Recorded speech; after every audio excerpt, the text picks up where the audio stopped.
And when he died that day, there's a part of me that died that will never be revived.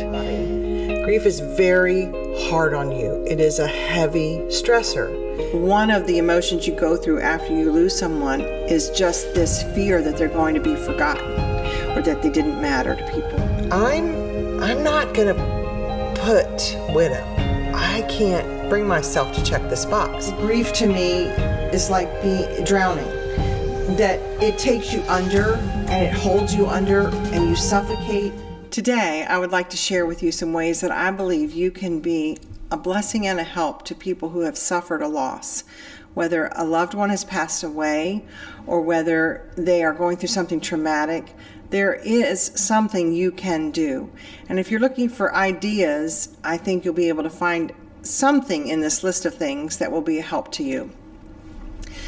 When I lost my husband of 34 years, suddenly, at the age of 55, he was 55 when he passed, I was sent into a tailspin, and so were my sons and my daughters-in-law and my grandchildren, his parents, his sister, and her family. We were all just reeling from this loss and the suddenness of it. And we had a network of people that just descended on us from everywhere and loved on us. I cannot say another thing they should have done differently. I was overwhelmed at everything that was thought of, everything from the normal things and how well they were executed to unusual things that I was so shocked that people did for us. And so today I just want in this episode to mention these, and I think the easiest way for me to mention them is just to basically go through a Facebook post that I put out 7 days after Don passed away, because I was so overwhelmed and wanted to say thank you to people before I could even get thank you notes out to them. So on Facebook, I put a public post where I was hoping most of the people would see what I had to write and just know that how appreciated the things they had done for us really were. So I'm going to basically read that post and talk about it as I come to it. I said, I would like to say a public thank you for the outpouring of love as an action in the homegoing of Don. I have been truly astounded at the acts of kindness and support. First of all, for prayer. There is no greater need or deed at this time. Please don't take prayer for granted. If you're a Christian, pray for those who have gone through something traumatic or have lost a loved one. I could feel that people were praying for me. I could feel that God was giving me a strength that was just unexplainable to go through those days right after Don's passing and even further out, but especially right then in the shock of the moment. And so don't take such a small thing for granted. When you say you're going to pray for someone, do it. And remember to do it and tell them you're praying for them, because it really does matter and it's such a blessing. I went on to say, for the attendance of family, church family, friends, and co-laborers to the viewing and funeral. Don was young, 55, when he passed, like I said, and so his viewing and his funeral were large. I was astounded at the people who came from where here in town and all around the state and even outside of the state to attend, and it was such a blessing to our family to see how many people's lives he had affected. So I would say to you, if you can go to a viewing or if you can go to a funeral to show support for that coworker or friend or loved one, that church member, that neighbor, then do it if you can. I realize life is busy and it's always easy to say, you know what, really this isn't a good time. But if you can go, it's such a blessing if you do. And then I go on to say, for those who brought food, paper products, groceries, and gift cards. Now, food is the common thing to take around the time of a funeral, so probably not a lot has to be said about that. But I will say that our church family was so well organized and it was thought out as to when they would bring food. We had things brought. We had a family descend on our home that Saturday morning after he had passed on Friday and put breakfast out. On that Sunday we had families who had borrowed a key and gone to our home before we even got home from church and had everything possible we could imagine laid out for lunch for us, even right down to the drinks and the paper products. They had it on chafing dishes and it was hot. And I will say this right here, I'll interject this, disposable is nice. It may not be what you can do, or you just think to take it in while it's hot in some sort of dish or whatever, but disposable was nice. They had they had disposable chafing dishes and paper plates and all the things. And, at a time like that, your memory's not good, you're not thinking clearly, and so not having to figure out what to take back to who was a blessing. So that's something just small, spread it out and take it over a variety of days or even over weeks. Talk about it with a network of whoever, people at work or people in your neighborhood or people in your church, whoever's organizing, taking some food to people. Those are some tips for that. In addition to that, I also mentioned paper products and groceries. People brought groceries for us and of things that just basics, bread and milk and eggs and things that were just easy to fix or could just be heated up or thrown in the oven or the microwave, halfway prepared kind of foods. We also had people who, I remember one couple coming on Friday, the actual day that Don died. Now they were closer to us and it was fine that they stopped by, but they came in and saw us and hugged us, and then they go back out to the car and they come in with all of these bags. And I remember even in that moment of deep grief, looking around and thinking, wow, I cannot believe they thought of this. She had boxes of tissues and she's popping the top off and fluffing them, and then she's taking them to every single room. And they were on, so, you turn around and they were on the coffee table, they were on the nightstand, they were in the bathrooms, and just so well thought out. She had paper towels, they brought toilet paper and went to the bathrooms and stocked under the counters and those kinds of things. The paper plates, even like to-go cups for hot drinks, not alone cold drinks, and plasticware. And I'm sure there was more, but those things just really stand out. And then I remember she also brought a large basket just full of prepackaged, easy to grab snacks that were just great for when the grandkids wanted something, or I could hardly eat at that time. And I remember I lived off of those little peanut butter and cheese Lance crackers and that were in that basket.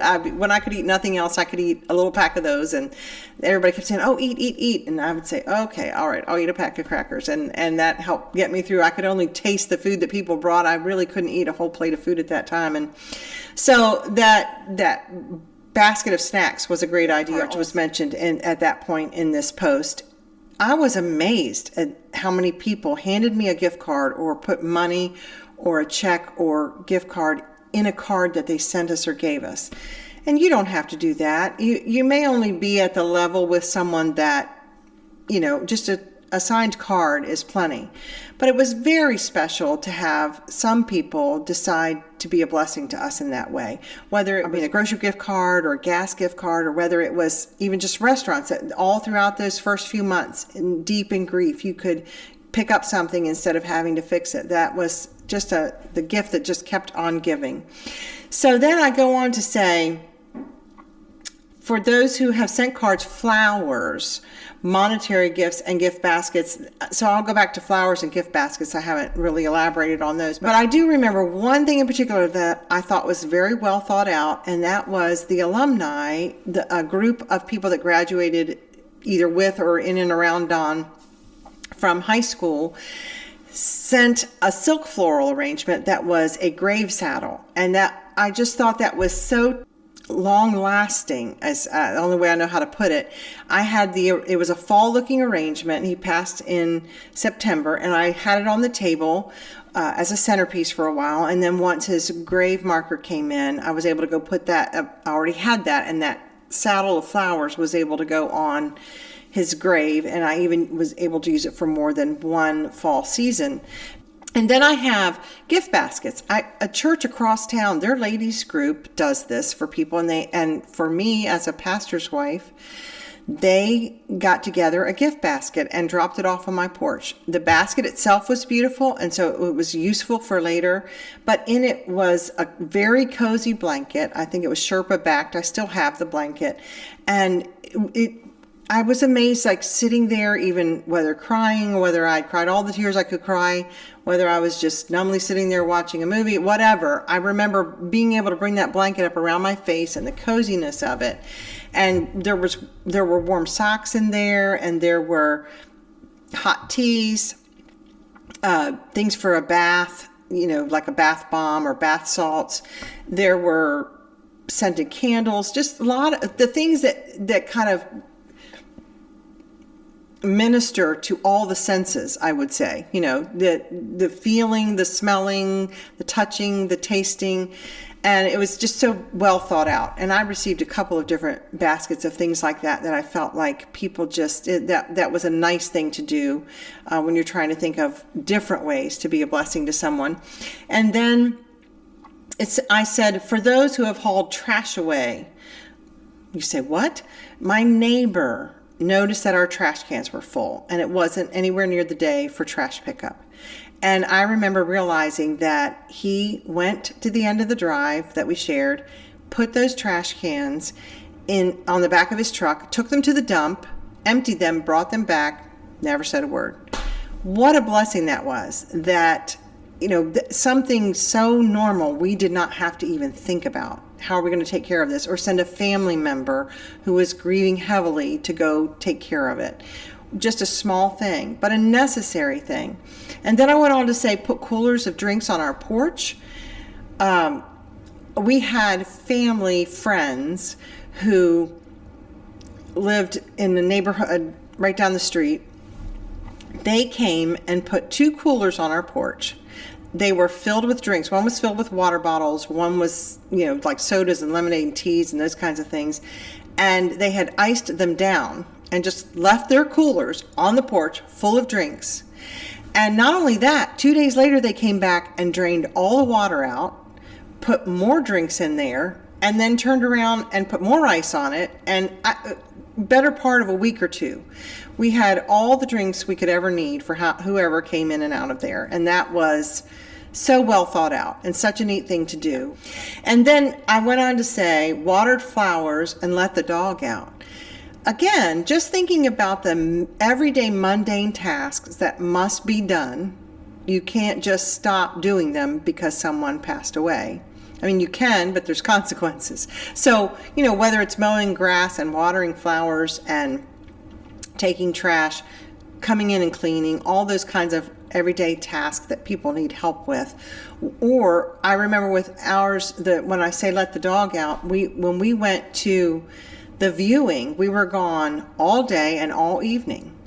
And instead of one of the family members having to stop and go back and take care of that, this family friend said, just give me a key. I'll go by at such and such time and take care of it. And again, such a small thing, but so needed.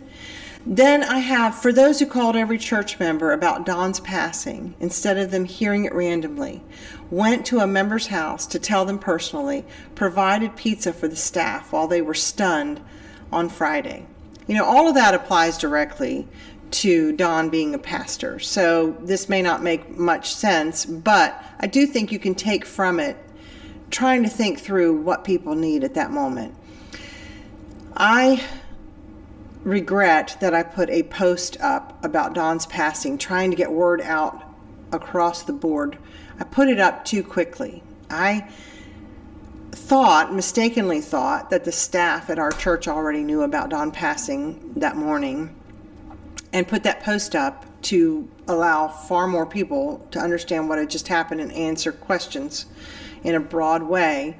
And I know people understand that you do things, you're not thinking clearly at that moment, but some of our staff members that work in our Christian school or on our church staff found out about his passing by just taking a glance at their phone and realizing it on Facebook. What an awful way to find out.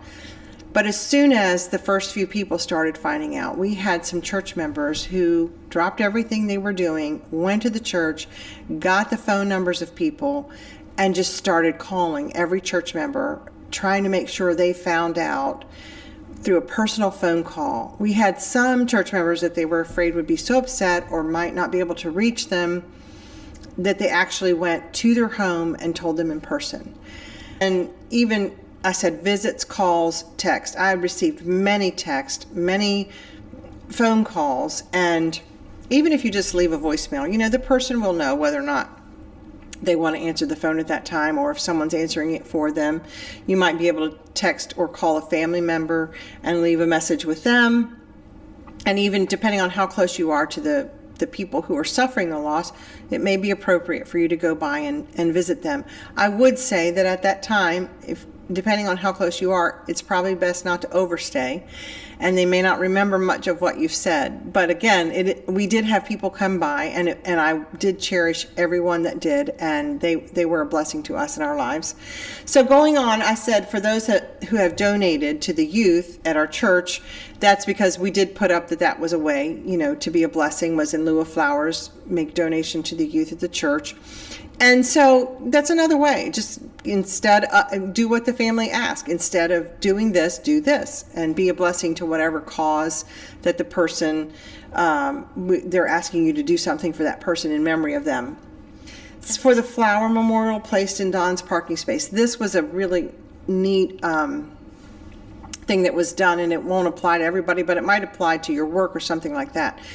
On Saturday night, my 3 sons and myself, we talked about how we wanted to go over to the church and go in the auditorium without Don, without everyone there. In other words, we didn't want to walk in on Sunday morning and in front of everyone, just this, I don't mind crying, but just, a devastating meltdown that Don was not there. He was my husband, their father, but our pastor, he was not there. He was not in the pulpit. He was not where we always saw him.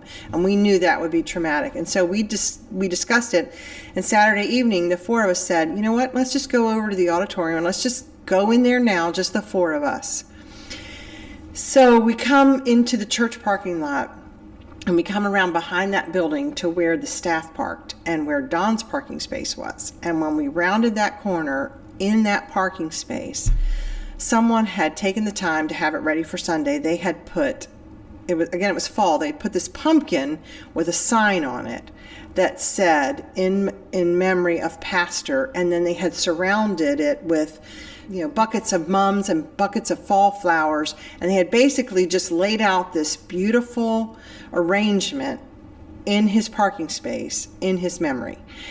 And that, I remember when this one's going to get me.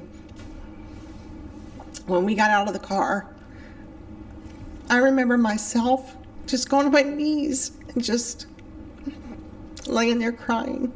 And then I remember my sons looking over, and they were doing the same thing.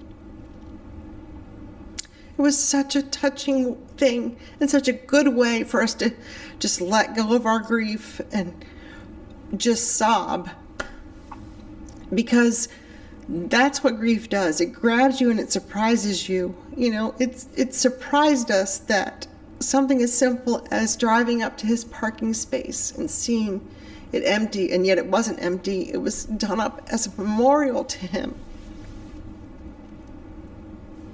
That was so precious to us. So I say that because you just never know the magnitude of each thing that you do. You don't know how it's going to affect someone. I could use one of those tissues right now, yeah. So you don't know how deep whatever small thing you did might really go. And that, you could do that with someone's parking space at work if they have a place where they parked all the time, or put something on someone's desk where they worked, or whatever. There's all different ways to make a little memorial. You see people do that for people, but that was really special. Service and the stories so many have shared with us about the impact Don had. Don't ever discount telling someone what you remember about their loved one or what their loved one meant to you. That is very special. One of the emotions you go through after you lose someone is just this fear that they're going to be forgotten, or that they didn't matter to people, that the world is just going on without them. And to some extent, it has to go on without them. But you expressing your feelings about that person, what you remember about them, what you loved about them, it's a big deal. Take the time to do it here. I will say that not everybody wants someone to stay with them, but I could not function well. And my own sons and my daughters-in-law and my grandkids stayed with me for probably a week. Some of my extended family from West Virginia stayed with me during that week, but I remember that as everyone went home, they had to. My sister stayed on for a few weeks, one that was able to, and then she traded places and my mom came and stayed a few more weeks. And that was such a blessing because they helped with just the basics. I didn't have to always think about what to fix for food or paying bills. They'd sit down, help me make sure I didn't forget something or run to the store for something, take care of basic household tasks, the dog, all the things. And you just have to see what people want. You may be free to go and stay with someone or help for a few days or even overnight. They may want that. They may not want that. Hopefully they'll be honest with you about it. But that is something that, in my case, was a very special blessing to me. And then as I go on, I said, for my kids who have been unbelievable, even in their own grief, not an ill word, gonna cry here again, not a disagreement about how things should be done, not a moment they haven't been there.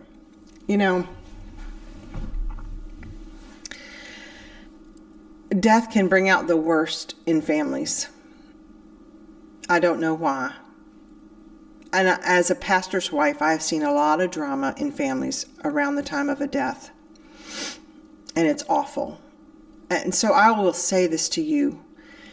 Whatever's going on in your life, set it aside. Because the way my sons worked together to help me make decisions, the way they planned their dad's funeral and were right there with me and Pop as we went to the funeral home. One son who is a preacher was able to preach his own dad's funeral. But the other two sons were also right there with me. When they have you leave so they can close the casket. I remember they had talked about it. I didn't know it. They knew it. But the youngest son walked me out and then back in and was there like my protector and held me up. And the other two sons, I didn't know it at the time, but when I went back to watch the video, they, instead of the funeral home directors doing it, they stepped up and took their dad's ring and said their goodbyes, and together they closed the casket. And not everybody can do that, and it's fine. It's perfectly fine if you can't. But to have all three sons involved like that, and yet watching over me, is priceless. I mean, I couldn't have felt more loved. So I would say to you, don't have regrets around the time of someone's death and funeral by making it a drama. Don't make it about you or what you need or something from the past. Just set those things aside. I'm not saying we had things right then that we had to set aside. I'm just saying if you do, set them aside and and show honor and love and respect to that person who's passed away, and don't make their death a time of family drama. I was so blessed and will always be ever grateful that my kids, my grandkids, our family, an extended family, were loving and kind to one another at that moment in our lives. And we don't have to look back on that and just say, oh, that was, such a traumatic thing or awful time, above and beyond the awful trauma of losing someone that you love. Joy singing, that's my daughter-in-law. And by the way, if someone in your family sings and they feel like they can't sing at the funeral, an idea would be, we've had some family members who've done this in the past, to record it and play it at the funeral if they can't do it during the funeral. But what a blessing to have Joy sing. And she broke during it, and it didn't matter. It was beautiful. My daughters-in-law helping me at the house, all while helping their husbands in their grief and taking care of their children and responsibilities. And grandchildren hugging me and comforting me. We'll have a whole episode where I plan to interview grandchildren and talk about grief from their standpoint. They were such a blessing with all their hugs and loves. And then I said, I'm sure I'm missing some, and I will thank each in a personal way, but I felt the need to post this here. It has just been so unbelievable. I love you all. And I don't know your situation, but I do know that if you're hearing this and you know someone that is grieving, you can choose to be a blessing to them. It will be remembered and they will be thankful for it. So today, we're told in the scriptures in Romans 12:15, rejoice with those that do rejoice and weep with those that weep. So let's show compassion and love, sympathy and empathy for those who are grieving, and let's come up with ways to make sure that we let them know that they are not alone and that we'll go with them through this very difficult time.